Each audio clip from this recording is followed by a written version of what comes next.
Hi friends, ఇవాళ మనం దాశరథి రంగాచార్య గురించి కవి పరిచయం తెలుసుకోబోతున్నాము. డాక్టర్ దాశరథి రంగాచార్య మహబూబాబాద్ జిల్లా చినగూడూరులో జన్మించాడు.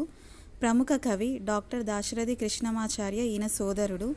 రంగాచార్య తెలంగాణ సాయుధ పోరాటంలో పాల్గొన్నాడు. ఉపాధ్యాయునిగా గ్రంథాలయ నిర్వాహకునిగా సికింద్రాబాద్ పురపాలక శాఖలో పనిచేశాడు. ఈయన విశిష్టమైన నవలలు రచించి తెలుగు సాహిత్యాన్ని సుసంపన్నం చేశాడు. 4 వేదాలను 10 ఉపనిషత్తులను తెలుగులోకి అనువదించాడు. రామాయణ, భారత, భాగవతాల సరళ వచనంలో రాశాడు.